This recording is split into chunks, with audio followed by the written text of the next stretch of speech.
Bismillahirrahmanirrahim. Assalamualaikum warahmatullahi wabarakatuh. Para sahabat, teman, dan peserta sekolah pemikiran Islam Angkatan Ketiga, Pusat Studi Islam, UII yang saya hormati. Sebelum proses dialog dan interaksi di forum pemikiran kita mulai, perkenalkan, nama saya Mukalam. Saya pendamping, pemateri atau fasilitator di Sekolah Pemikiran Islam Pusat Studi Islam untuk kelas filsafat Islam klasik. Tentang saya peneliti di Pusat Studi Islam dan juga mengajar mata kuliah filsafat sains di Fakultas Sains dan Teknologi di UIN Sunan Kalijaga. Senang bertemu dengan Anda walaupun hanya via daring. Semoga forum kita yang terbatas ini tetap bisa memberikan manfaat. Untuk pertemuan perdana kelas filsafat Islam klasik akan saya sampaikan urutan materi diskusi kita untuk 4 kali pertemuan. Yang pertama, tema yang akan kita bahas yaitu tentang filsafat Islam klasik dan filsafat Yunani kuno. Ini minggu pertama. Dan minggu kedua kita akan membahas tentang filsafat ketuhanan. Pada minggu ketiga kita akan membahas tentang filsafat kenabian. Dan pada minggu keempat kita akan membahas filsafat ilmu pengetahuan.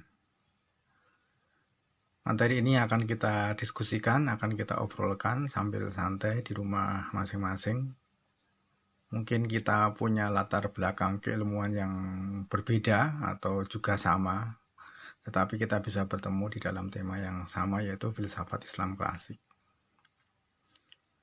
Baiklah, pada pertemuan pertama kita akan membahas tema kita untuk hari ini, yaitu filsafat Islam klasik dan filsafat Yunani kuno. Urutan yang hendak kita bahas, pertama seputar garis besar filsafat, yang kedua tentang filsafat Yunani kuno, dan yang ketiga tentang filsafat Islam klasik. Mari kita mulai yang pertama, yaitu tentang garis besar filsafat. Bagi Anda yang punya latar belakang studi filsafat atau pernah belajar filsafat, mungkin ini bisa diabaikan atau dilewati. Baik, pertama yaitu garis besar filsafat. Bila kita buka kamus filsafat, di sana akan ada banyak definisi tentang apa itu filsafat. Untuk kali ini kita akan mengawalinya dengan definisi secara etimologis, bahwa istilah filsafat itu berasal dari bahasa Yunani, yaitu philo yang artinya cinta dan sophia yang artinya kebijaksanaan. Istilah filsafat diperkenalkan oleh Pythagoras, filsuf dan matematikawan, untuk mengajak orang agar rendah hati.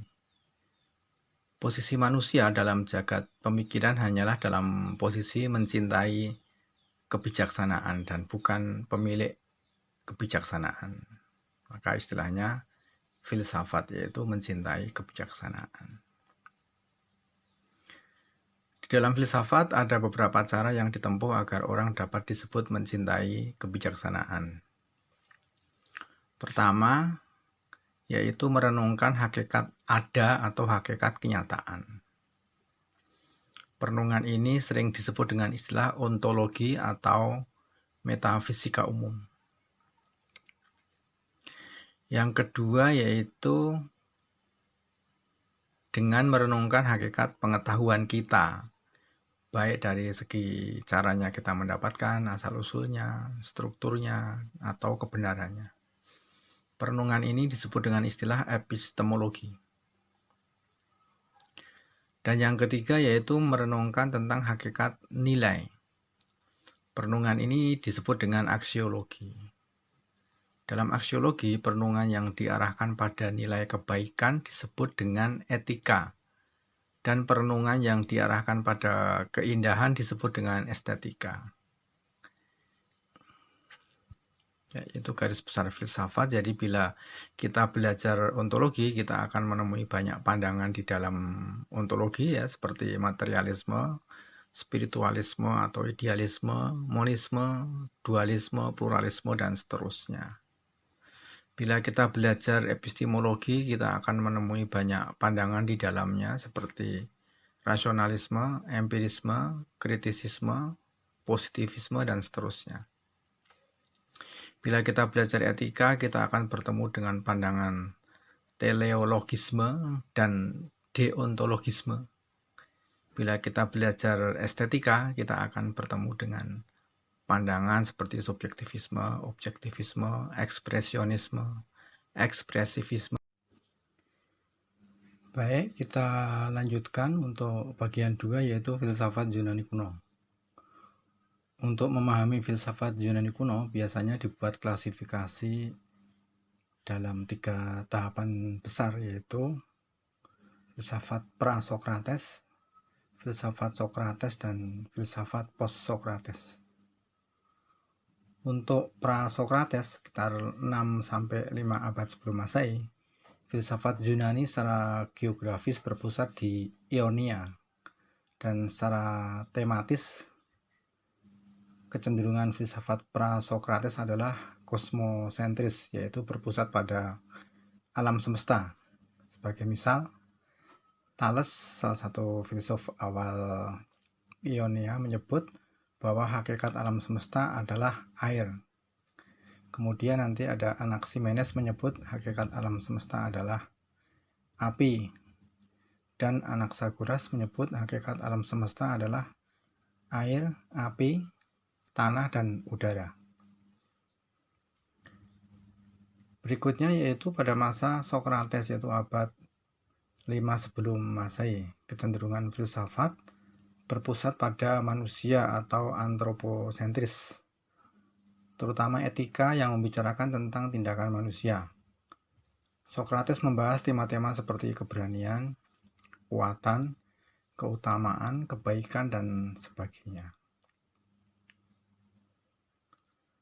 Kemudian untuk tahap yang ketiga yaitu tahap post-Sokrates, yang mana pada tahap ini bisa dibagi lagi dalam beberapa fase, yaitu pertama fase Helenis, yaitu sekitar abad 5-4 sebelum Masehi, dengan kecenderungan spekulatif metafisis.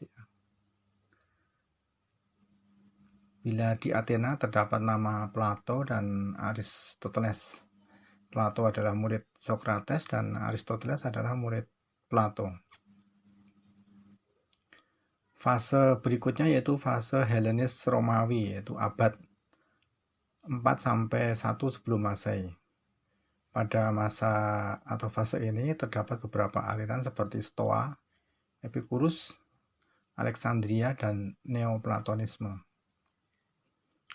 Di antara beberapa aliran dan tokoh ini yang banyak menginspirasi munculnya filsafat Islam adalah Plato, Aristoteles, dan Plotinus.